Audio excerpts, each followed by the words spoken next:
에스더 말씀을 우리가 보면 이 하만이라는 사람이 나옵니다. 그가 이 모르드게와의 갈등이 빚어지게 되는데 이로 말미암아 마침내 하만은 모르드게와 같은 모르드게의 그 족속들, 민족들을 다시 말하면 이스라엘 백성들을 말하겠죠. 다 죽이기로 계획을 세웁니다. 그리고 그 계획은 나름 순조롭게 진행되고 있는 그런 상황이었습니다. 이 일로 모르드게와 에스더는 하나님께 결단을 하게 되고요. 또 금식을 선포하고 기도하는 가운데 있었습니다. 에스더는 이렇게 말을 하죠. 내가 죽으면 죽으리다 라는 그런 마음과 결단으로 마침내 왕 앞에 나아가기로 작정을 합니다. 당시 사실 페르시아의 이 법률에 의하면 왕의 부름이 없이 왕 앞에 나아가는 사람은 그가 누구라 할지라도 죽게 되어 있는 그런 법령이 있었습니다. 그럼에도 에스더는 그 일을 시행하기로 작정하고 결단을 했던 것입니다. 마침내 하만의 모든 계획은요, 이 일로 말미암아 다 수포로 돌아가고 승리하게 되었다라는 것이 사실 에스더의 내용입니다. 자, 그렇다면 우리가 에스더에 나타난 이 같은 사건이 정말 주는 교훈이 뭘까 하는 것을 우리가 함께 좀 생각해 보았으면 좋겠습니다. 당시 이스라엘 민족에게 이 같은 일이 왜 일어나게 되었을까? 우리는 그것을 어떤 지역적인 문제, 개인적인 문제, 어떤 그런 부분으로만 생각할 때가 많습니다. 그러나 그것이 아니라 우리가 다른 측면에서 이 말씀을 좀 생각해 볼 필요가 있다는 것입니다. 여러분 한번 질문을 하겠습니다. 하나님께서 하만과 같은 이 사람을 하나님의 능력으로 단번에 제거하지를 못하시겠습니까? 하나님은 단번에 제거하실 수 있습니다. 그럼에도 불구하고 하나님께서 이 같은 일들을 그냥 방관하듯 내버려 두셨습니다. 그 이유가 뭐냐 하는 거예요. 우리가 에스더 당시 시점을 보면 이 에스더가 언제쯤이냐면 BC 478년경쯤 됩니다. 여러분 잘 기억을 하세요.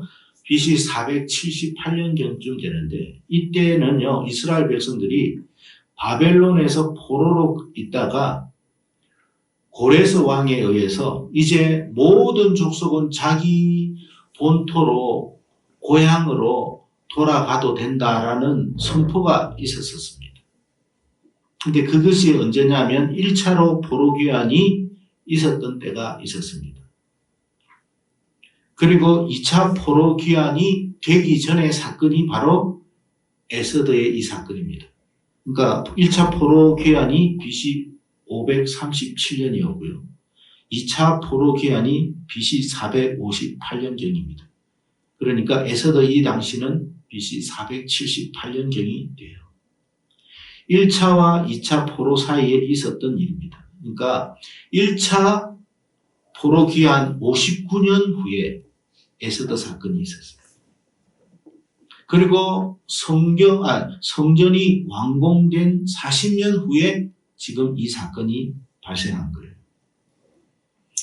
BC 520년경에 학개와 스가랴 선지자가 나와서 성전 완공을 독려하였습니다. 그래서 마침내 BC 516년경에 성전은 좀 초라하지만 재건되었습니다. 그러나 여러분 아직도 팔레스타인 이스라엘 지역은요 여전히 주변 환경은 너무나 열악했습니다. 나라가 세워지지도 않았고 세워질 수도 없었고 너무나 어려운 형편에 있었습니다. 느헤미야가 3차 포로 귀환으로 가서 성벽을 완성하기까지 예루살렘은 그야말로 너무나 형편없는 그런 지경에 처해 있었습니다. 자, 그런데 자 보세요. 1차 포로 귀환 이후에 소수의 사람이 스룹바벨과 함께 고향 팔레스타인, 지금 이스라엘 지역으로 왔습니다. 그러나 대다수의 사람들은 대다수의 이스라엘 사람들은 본토로 돌아갈 생각이 없었어요. 왜 그랬을까요? 오늘 그 이야기를 우리가 말씀 안에서 생각해야 돼요. 왜 그들은 본토로 돌아갈 수 있음에도 불구하고 대다수의 이스라엘 백성들은 본토로 안 돌아갔을까요? 그 이유는 돌아가봤자 힘들고 어렵고 고된 상황이 기다리고 있다는 사실을 잘 알기 때문에 그렇습니다. 그러니 어느 누구 하나 선뜻 본토로 귀환하여서 하나님의 성벽을 재건해야 되겠다. 다시 하나님의 나라를 세워봐야 되겠다. 이스라엘 나라를 한번 다시 일으켜 봐야 되겠다라고 그런 마음을 가지고 있던 사람들, 헌신하는 사람들이 없었어요. 믿음의 소수의 사람을 제외하고는 아무도 본토로 돌아가서 그런 하나님의 나라를 다시 일으켜 봐야 되겠다라는 사람이 없었던 거예요. 특히 여러분 페르시아로 끌려왔던, 즉 바벨론에 의해서 끌려왔던 사람들은 이미 언제냐? 130, 40년이 지난 세월이 흘렀습니다. 이때는. 여러분 130년 세월이 흘렀어요. 그러니까 우리나라가 여러분 다 망해가지고 다 뿔뿔이 흩어졌는데 미국으로 건너갔다는 거예요. 미국으로 건너갔는데 130년 거기에서 뿌리를 내리고 살았어요. 그러면 그곳에 뿌리를 내리고 살면 제법 기반을 다지지 않았겠습니까?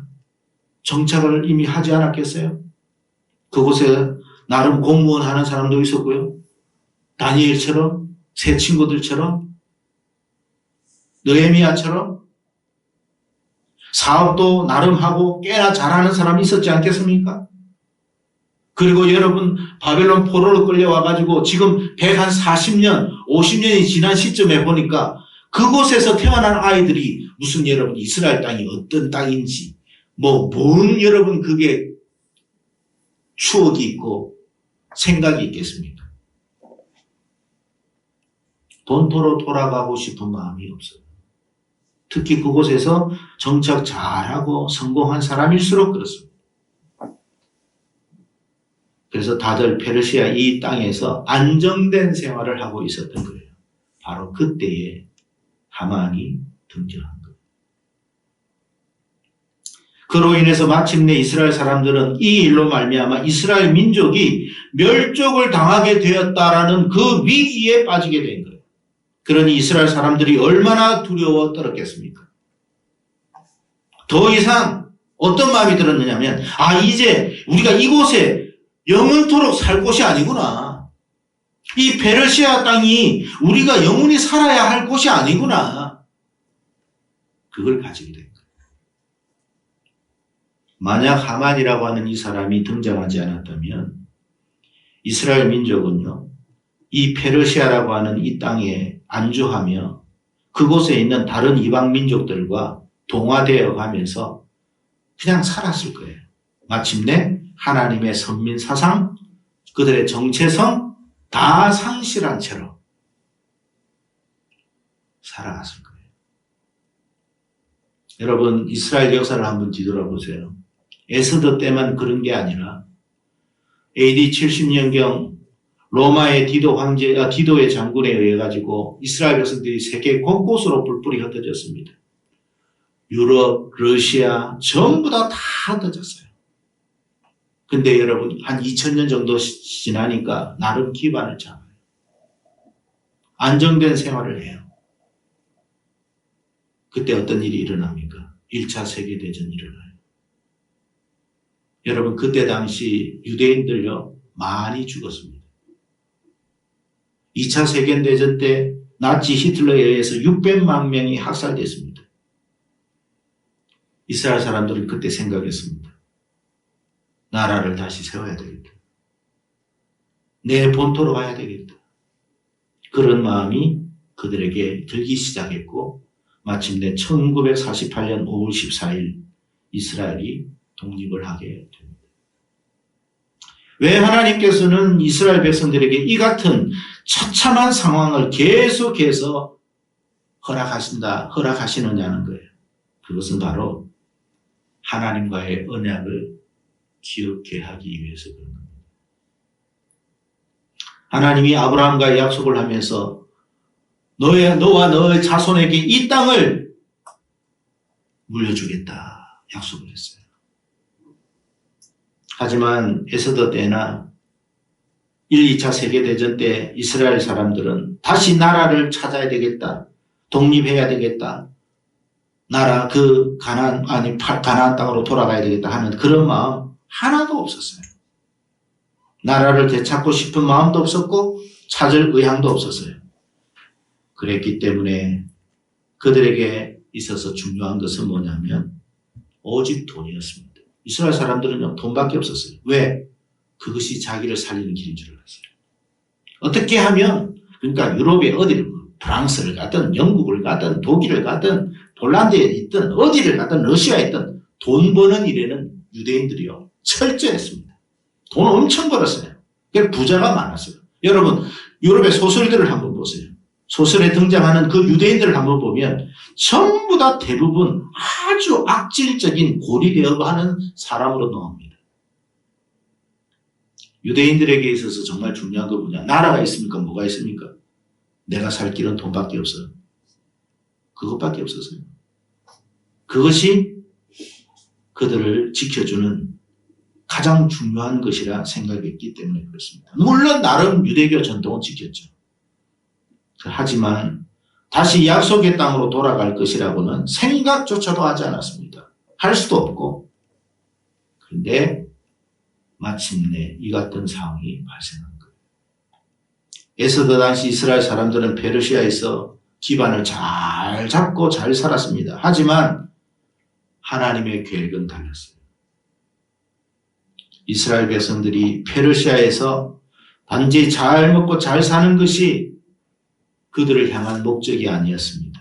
다시 약속의 땅으로 돌아가서 하나님의 백성으로 살아가기를 원하셨던 것입니다. 근데 여러분, 말로서 이스라엘 백성들 보고 가라고 하면 가겠어요? 안 가겠어요? 기반 다 잡았는데. 여러분, 다음 세대들이 태어나가지고 120, 30년 흘러가지고 손주까지 봤는데 걔들이 여러분 예를 들어서 강남에서 아니면 미국의 뉴욕에서 전부 다 맨하탄에서 기반을 잡고 사업을 잘하고 돈도 잘 벌고 좋은 번듯한 그런 여러분 직장을 다니는데 여러분 저 아프리카로 다시 돌아가라면 가겠습니까? 아니죠.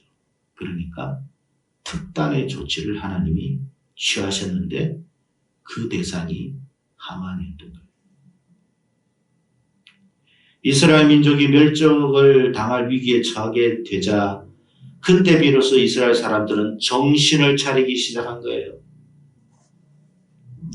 자신의 정체성이 뭔지, 내가 왜 여기에 있었는지, 나는 어떤 사람인지 그때 비로소 생각하게 된 거예요.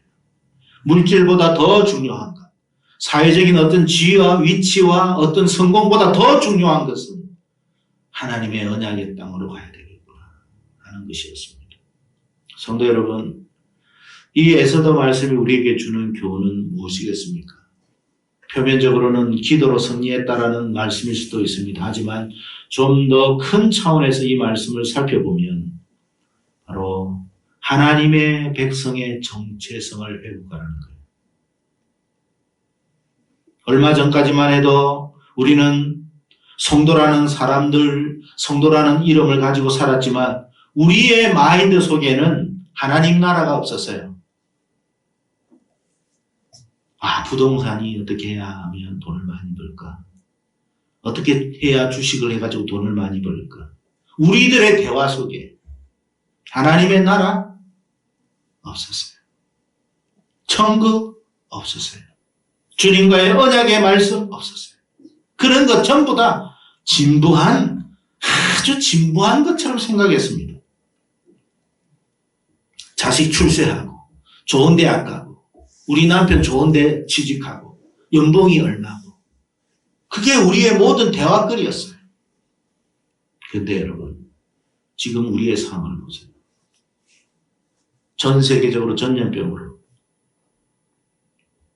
화들짝 놀래하고 있습니다. 공산주의와 같은 그 이념의 사상이 이 땅을 덮치려고 합니다. 마침내 이 일로 성도들의 가치관과 정체성이 다시 일어나기 시작한 거예요. 내가 뭐지? 나는 누구지? 나는 어떻게 살아야 되는 거지? 그것을 생각하는 계기가 된다는 거예요. 여러분, 단순히 전염병만 생각하지 마세요. 왜 하나님이 전염병 하나 없애지 못하겠습니까? 지금까지 우리는 뭘 생각하며 살아왔는지, 뭘 추구하며 살아왔는지, 나의 가치관은 무엇이었는지, 남들보다 더 잘 먹고, 더 좋은 옷 입고, 더 좋은 집 사고, 더 좋은 차 사는 것이 우리가 가져야 할 사명인 줄 알았는데, 자식들 인류대학 가고 좋은 곳에 취직하는 것이 그리스도인의 복의 기준인 줄 알았는데, 오늘과 같은 이러한 상황에 처하다 보니 지금까지 우리가 가졌던 모든 생각들이 송두리째 흔들리기 시작하며 위기를 느끼게 된 거예요. 그러면서 정말 중요한 것은 하나님의 나라를 다시 생각할 수 있도록 만들어 주신 거예요. 여러분의 가치관, 우리의 가치관은 여러분 이 땅에서 더 잘 먹고 안주하는 생활이 아닙니다. 본향을 그리워하며 본향을 사모하는 마음을 가져야 한다는 것입니다. 성도 여러분, 오늘 우리가 당면하고 있는 신앙생활의 위기는 어쩌면 우리를 향한 하나님의 놀라운 또 다른 계획 속에 있다는 사실을 기억할 수 있기를 바랍니다. 만약에 여러분 출애굽 때에 이스라엘 백성들이 비참한 노예 생활을 하지 않았다면 과연 그들이 출애굽을 할 수 있었겠느냐는 것입니다. 잘 먹고 잘 살고 있는 이스라엘 백성들에게 하나님께서 모세를 보내어가지고 저 약속의 땅, 젖과 꿀이 흐르는 땅으로 가자 하면 과연 따라 나설 사람이 몇이나 됐겠습니까? 젖과 꿀이 흐르는 땅 우리 필요 없어요. 여기서도 잘 먹고 잘 살아요. 걱정하지 마세요. 가고 싶으면 혼자 가세요. 여러분, 하나님께서 지금 이 시대에 우리에게 행하시는 이 놀라운 일들은 우리가 볼 때는 슬픔의 일이요, 고통의 일이요, 아픔의 일일지 몰라도 자기 백성을 향한 하나님의 놀라운 일깨움이라는 사실을 저와 여러분이 깨달아질 수 있기를 축복합니다. 성도 여러분, 바울은 이렇게 말을 했습니다. 로마서 13장 11절에 또한 너희가 이 시기를 알거니와 자다가 깰 때가 벌써 되었으니 이는 이제 우리의 구원이 처음 믿을 때보다 가까웠습니다. 여러분, 지금이야말로 성도인 우리들은 영적인 깊은 잠에서 깨어나야 할 때가 아닌가 싶습니다. 하나님께서 하나님의 백성들을 깨우기 위해서 나팔을 불고 계시고 있는지 모르겠습니다. 일어나라! 깨어나라! 주님을 맞이할 준비를 해라. 너희들은 이 땅에서 망할 인생 아니야. 너희들은 영원히 하나님의 나라와 함께할 하나님의 백성이야. 영적인 잠에 취하여서 함께 망하지 말고 일어나 주님을 맞이할 준비해. 그러니까 여러분, 지금 우리에게 당면한 이 현실에 슬퍼만 하지 말라는 거예요. 비관만 하지 말라는 거예요. 우리를 구원한 하나님의 놀라운 계획 속에 있다는 걸 이렇게 갖기를 바랍니다. 그래서 우리는 이제 마음의 준비를 하며 살아가야 돼요. 우리가 가져야 할 마음은 더 이 세상에 집착하는 마음이 아니라 하늘의 소망을 두는 마음을 가져야 돼요. 요한일서 2장 15절에서 17절에 이렇게 말했습니다. 이 세상이나 세상에 있는 것들을 사랑하지 말라. 누구든지 세상을 사랑하면 아버지의 사랑이 그 안에 있지 아니하니 이는 세상에 있는 모든 것이 육신의 정욕과 안목의 정욕과 이생의 자랑이니 다 아버지께로부터 온 것이 아니요 세상으로부터 온 것이라. 이 세상도 그 정욕도 지나가되 오직 하나님의 뜻을 행하는 자는 영원히 거하느니라. 아멘. 여러분, 우리가 하나님이 우리를 너무 이 세상 사랑하지 마. 너희들 이 세상 살 사람 아니야. 함께 영원한 나라에 가자. 그러니 우리의 가치관 여기에 두지 않고 약속의 땅을 바라보는, 우리의 약속의 땅이 어디예요? 하나님 나라죠. 천국이죠. 그날이 올 줄로 믿습니다.